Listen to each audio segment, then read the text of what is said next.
Welcome back, or welcome if you're just joining us. It's the France 24 debate. We're looking at tension in the South China Sea, whether it will wax or wane following an international tribunal's ruling in favor of the Philippines and its fishermen over disputed islands. At the center of it all, a map dating back, claims dating back to the 1940s. With us to talk about it from Manila, J. Batang Bakal, director of the University of the Philippines Institute for Maritime Affairs and Law of the Sea. We have another law professor with us from Beijing, Liao Shiping, who teaches at Beijing Normal University. Welcome back to you as well. We're also with Nelson Graves of News Dakota. Remind us what News Dakota is. News Dakota is a website and global forum for young people, basically between 18 and 30, to help them understand big international issues and events. Like this one. Like this one, exactly. David Cameron is with us as well from the prestigious French Political Science Institute, Sciences Po.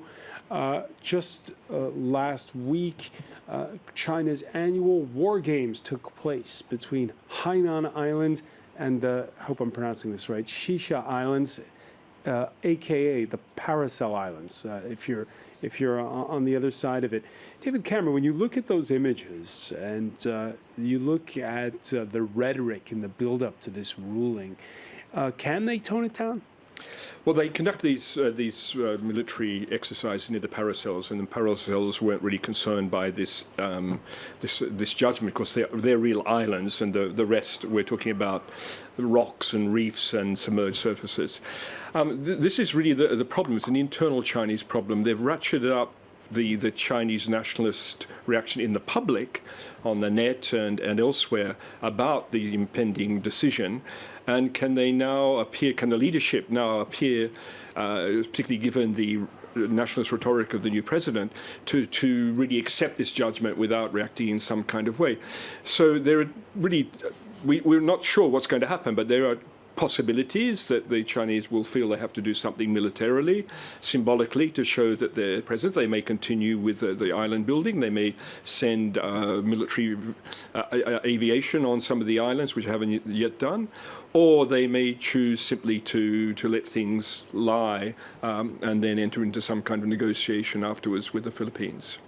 All right, ahead of the ruling, the new president of the Philippines spoke. It was a week ago at an Air Force anniversary celebration in Pampanga. If it's favorable to us, let's stop. If it's favorable to us, let's talk, said Rodrigo Duterte. Jay Batang Bakal, let's cut to the chase here. Does this mean that, okay, now that it's happened, there's big economic interests at stake, the Chinese can keep their patrol boats if the Filipinos can keep on fishing? Well, all that we can tell for now is that the president, this new administration, is taking a much more pragmatic approach to this issue. I think it's a good signal because really, as we said earlier, after this legal track has concluded, the parties really need to go back to the negotiating table and discuss the remaining differences between them, of which there are a lot. And right now, I think talking is good because really the biggest concern, as we've been saying earlier on, is the possibility of any military activities or any adverse reactions to these rulings. And when he was, sorry, on that point, when he was on the campaign trail, did you believe Rodrigo Duterte when he said he would jet ski to one of the islands? Oh no, not really, because he's been known to be rather flippant, and besides, that was during the campaign, so. Some people here actually see those kinds of statements as his way of attracting attention and gathering support. No? It's his charisma, some would call it. Okay, so if they're going to talk, what's the deal? What's the deal they can make? I think the kind of deal that they will make is to somehow, number one, of course, is to ensure that the situation is not resolved by means other than peaceful means. And that means if China really is willing to negotiate, then of course the Philippines would prefer that this be settled peacefully through negotiations. But such negotiations have to be conducted within reason And that is what the judgment really provides the Philippines. It's like guideposts on what are the parameters, what is reasonable. And is it reasonable for you, this idea of you can keep on patrolling as long as we can keep on fishing? Well, that really depends on location because, after all, we're talking about the exclusive economic zone where the tribunal has basically said that, yes, this is exclusively Philippine jurisdiction. So I think that will probably be one of the more, the sticking points perhaps in these negotiations. And that's where it's important for the Philippines to really take a stand, basically, and try to come to some kind of arrangement with China. Liao Shiping, concretely, where is the common ground here?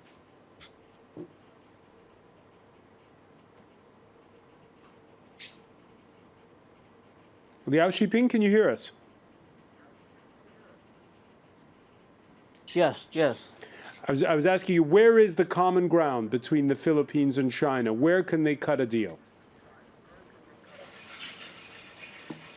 Yeah, I think as regards to the common background, I think, to be honest, I don't think we can commerce such kind of deal quickly, taking into the consideration of the so-called tribunal words which published today. But I think it is sometimes up to the attitude or the air of the Philippines' new government, who want to initiate the negotiation again with China. But until now, I do not see any direct evidence for the further Chinese military operations in the South China Sea until now. David Cameron? There is an ASEAN dimension to this, the Association of Southeast Asian Nations, because the nine-dash line, which has now been rejected, the whole notion of the nine-dash line, which only really dates from 1947, which is rather absurd coming from China, which talks about its 2,000 years of history, basing something on something which has only 60 years. But the ASEAN dimension is that China has always rejected negotiating with all of the association and has always wanted to negotiate bilaterally. And there are leaders in Southeast Asia and Cambodia and Laos who take that position as well. Given that this concerns all of Southeast Asia, the Vietnamese actually lost out in this decision as well, because their claim to part of the Spratlys, the island status of one of the recent Spratlys, was also rejected. This will also complicate things if China continues to refuse to negotiate with all of the Southeast Asian countries together and wants to only negotiate with the Philippines. All right, so far on the poll that we've put out on the hashtag F24 debate, 62% say they agree with the ruling against China, 38% do not. You mentioned Vietnam there. On his recent trip, Barack Obama pleasing his hosts by addressing the claims in the South China Seas. In the South China Sea, the United States is not a claimant in current disputes. But we will stand with partners in upholding core principles like freedom of navigation and overflight, and lawful commerce that is not impeded, and the peaceful resolution of disputes through legal means in accordance with international law. All right, saying there that he's going to stand with partners. In fact, they already are, since the U.S. is doing those joint patrols, Nelson Graves, with the Philippines. Yes, and I don't think it's in the U.S. interest to push China to the mat on this. There potentially could be a loss of face, and I'm very confident that the Obama administration is aware of that. Did he strike the right tone in that soundbite that we heard? I think he tried to strike a moderate tone to support, on the one hand, the many allies of the U.S. in the region, including Vietnam, and at the same time send a signal to China, but not too strong. I think you were quite right to talk about the parasols, because this issue goes well beyond this ruling, which is an important one, but rather narrow. And the real confrontation or potential confrontation here is between the United States and China, and I think both countries are very aware of the stakes here, and they're going to have to find a way to manage this. This comes at a very difficult time for the international economy. The U.S. has its eyes on the Middle East to a large extent, even though the Obama administration had hoped to pivot to Asia. That's been a difficult move for them. Let's not forget North Korea. There's no direct link here to North Korea, but I think both China and the United States don't want a distraction in the South China Sea or the East China Sea, for that matter, where there's a dispute between China and Japan, to allow North Korea to become more belligerent and mischievous. So I think there are enough common interests at the table between the United States and China to prevent any near-term escalation. Let me ask Jay Batang Bakal about the U.S. role, because the president of the Philippines sometimes ambivalent when it comes to the U.S. He'd like to see the Philippines perhaps have closer, at least trade relations with China, it seems. Yes, well, as I mentioned earlier, the new president is much more pragmatic, no? And I guess he recognizes that China, being a regional power here, politically and economically, it simply cannot be ignored. And he also realizes that it's simply being a close neighbor. You cannot really discount that China could play a positive role and contribute to the development of the region, including the Philippines. David Cameron? I think what is worrying is not so much that the ill intention on either side, the Americans and China, but the possibility for an incident getting out of control. I mean, there have been several near misses between aircraft. There have been incidents between fishing vessels and patrol boats. I mean, one of these things could get out of hand. You know, a couple of years ago, we were talking about another Sarajevo, thinking about 100 years after the First World War, an incident of such a minor incident leading to a larger conflict. And that is, I think, the real worry, that both sides cannot really lose face, neither, all three sides, including the United States. And an incident could lead to something that could get out of hand. Liao Shiping, that is something that has been brought up both in the South China Sea and in the disputes with Japan, most notably in the East China Sea. Could one little incident spark a big escalation? Yeah. I think first I would like to make a little bit clarification on the legal status of the dotted line in the current world. I think it is not true for us to say that the dotted line has been totally rejected by the tribunal at this moment, since the tribunal only told us that the maritime areas of South China Sea encompassed by the relevant part of the dotted line are contrary to the convention and without lawful effect. They just said that the dotted line are contrary to the convention, which means the United Nations Convention on the Law of the Sea. But the tribunal does not say anything about the relations between the dotted line and the general rules of international law, which is out of the current jurisdiction of this tribunal. So I think it is not a causal way for us to say that the dotted line has already been rejected. And on this issue of contemporary rules of fears, international law, that is the first point. And on this issue of the fears that one small incident could spark an escalation. Sorry, there's something wrong with the line. I was asking, do you as well fear that one small incident, either in the East China Sea or the South China Sea, could spark a big escalation?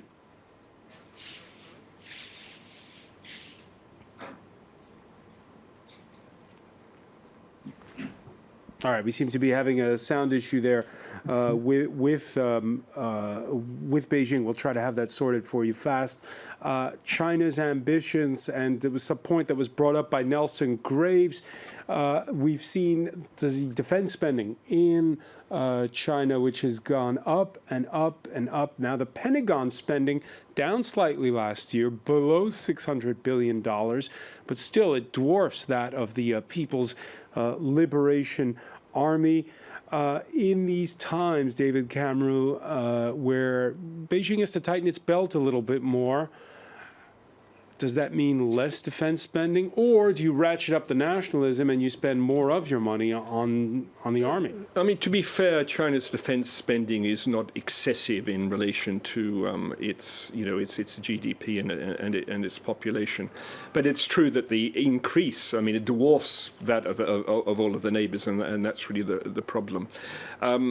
Yes, there could be that tendency in these times of economic difficulty to ratchet up defense spending. I mean, it is a way of also stimulating the economy, industrial production for defense. There's no sign that is particularly the case for the moment in China, however. Nelson Graves? Right. Well, going back to this issue of an incident perhaps sparking some sort of confrontation, let's not forget that in late 2013, China imposed an air defense identification zone in, I believe it was the East China Sea, which was widely interpreted as a rather aggressive move and throwing the gauntlet down, in a sense, to the United States, which immediately ignored the zone, flew planes, military planes through it. Japan has ignored it, and the world has lived with this. We're now going on 2 years, actually 2.5 years now with that zone in place. So they've found a way to, China has found a way to send a message of strength, and at the same time managing it with the United States. So I'm confident that whereas there could be an incident, there have been there have been incidents in the past. There's been some major fighting between Vietnam and China in past decades over this very region. So we can't rule that out. But I think that the major powers are not interested in that. There is a difference, however, because if they declare an air defense zone over this particular area of the South China Sea, they have the capacity for enforcing it. That is, they have the islands with the runways and the airfields that they could actually enforce it. That was not the case with this sort of symbolic declaration in the northern part of the South China Sea. I believe the connection is back with Beijing. Liao Shiping, can you hear us? Yeah. Yeah. Yes, So this issue of fears that a small incident could spark an escalation, do you share those fears? Yes, I think the situation in the East China Sea is maybe a little different with what is going on in the South China Sea, because the China has obviously sovereignty territory disputes with Japan, which give rise to the disputes arising out of the delimitation of the maritime zones. But and as regards to the situation in the South China Sea, China has the sovereignty disputes with various countries, not only one, but 4 or 5 countries around the South China Sea, which makes the things a little bit more complicated. Make them a little bit more complicated. Let me just begin. Before we go. First of all, this reaction on the hashtag F24 debate, China will simply ignore the ruling. The real question is, what can the Philippines and other countries' concerns do? Before we go, Jay Batang Bakal, what do ordinary Filipinos think of China? We know it's been a bit of a love-hate relationship with the United States over the years. How do they feel about the Chinese? With China, the feelings are much more intense, shall we say, especially since 2012. Prior to 2012, many Filipinos did not have that much of an awareness of China, but since that time, this has actually added on ill feelings in a way. There's always been a kind of latent anti-Chinese prejudice because Chinese immigrants have have basically risen to positions of have high economic positions here in the country, the Taipan so-called. So there is that kind of resentment, and it's not unusual because it has been there historically. But at least in the Philippines, it never really reached the kind of level as it did in other ASEAN countries. Chinese immigrants have done very well here in the Philippines, and it's been very peaceful. But since these disputes flared up, the negative feelings have risen, and some of us are actually quite concerned that this might turn into something really bad. No? So right now, the feeling is that hopefully with this decision, both sides can sort of sit back and try to resolve the things peacefully. After all, there's now a basis, and it will really take a bit of good statesmanship on both sides to move forward on these disputes. To move forward on them, Jay Batang Bakal, many thanks for helping us move forward the conversation. Same for Liao Shiping. Thanks to both of you for staying up very late to be part of our conversation. I want to thank as well David Camru and Nelson Graves. Stay with us. Our Media Watch segment is next.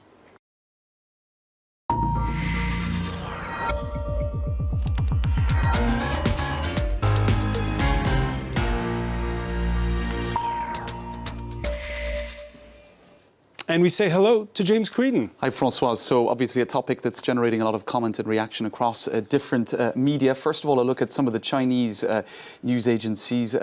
Xinhua News reporting, well, just relaying the comments of the Chinese foreign minister, saying that this arbitration is a political farce made under the pretext of law. Elsewhere, this is a quote from the editorial of the Global Times publication, also very much reflecting Beijing opinion. Chinese people will firmly support our government to launch a tit-for-tat counterpunch. So that is an extract from the editorial, which says that the arbitration award was more shameless than the worst predictions coming out of China. Nelson Graves, let me ask you about this, because I looked at some of the Chinese media in English, and you know, you could make the argument that the United States has what's called the Monroe Doctrine, where it's Latin America is their turf, basically. Who are they to give lessons when it comes to what's going on in the Pacific? Yeah, well, indeed, China's perspective on this issue is radically different from the West's. They see China as reclaiming its historical legacy. We mentioned the 2 millennia of history where they have operated in this area and had economic interests in the area for millennia. Also keep in mind that these are seas and not oceans. And they have these countries, Japan, Taiwan, I call it a country, we can debate that another night, the Philippines on the exterior of these seas. And so China is, in a way, boxed in geographically. And so they feel as if they need to flex their muscles here because they don't have an open ocean in front of them, as do the United States and Russia, for example, other great powers. Well, just looking at some tweets coming out of the Philippines, where it's not being referred to, of course, as the South China Sea, but the West Philippines Sea. Civil society groups conducting Thanksgiving prayers. This was actually ahead of the ruling, and of course lots of other tweets coming from Filipinos celebrating that ruling. This also just on the whole notion of what's in a name. You don't automatically own a body of water because it's named after you, says Joseph Karam on Twitter. Just ask India, I suppose, a reference to the Indian Ocean. Also maybe the Irish Sea from my perspective. What else do we have? Nice to get that in. Well, true, we don't own it. Vietnam welcomes the Hague ruling. Of course, this is a decision that doesn't just concern the Philippines. There's also Vietnam, Malaysia and Brunei who have territorial disputes in terms of all of that. This is an article from the Singapore Straits Times. China has no historic rights to resources in the South China Sea, and they're referring there to a UN-backed tribunal. They've done quite a nice interactive sequence as well, or at least a map showing the overlapping claims, if you like, or the contradictory contrary claims, and the famous 9-dash line. That was where China basically essentially claimed the entire South China Sea in the 1940s, and that's obviously not aligned with the opinions of the countries I was mentioning, Vietnam, Philippines, etc. David Cameron, this is, of course, happening a little bit further away from Australian shores. Does Australia have a stake in this fight, or it's not their problem? They do have a stake in the fight. I haven't seen the reaction, but I assume it will be very similar to that of the United States. And they are signatories to UNCLOS. And as a medium power, they are, all small and medium powers are all concerned about the application of international law to solve disputes. Just one article to flag before we finish, François. A very good piece of interactive journalism by the New York Times, put up on their website yesterday. Our boat was intercepted by China. So essentially what they did is they tested the steel of the Chinese Navy in terms of whether or not they would intervene in officially Filipino waters. And they did indeed intervene, and you can check that out on the NY Times website. So it's a little, if you want to experience how that might work, if you try to, navigate these waters. All right, a cautionary tale. Yes. Many thanks, James Creedon. I want to thank our panel once again. Thank you for being with us here in the France 24 debate.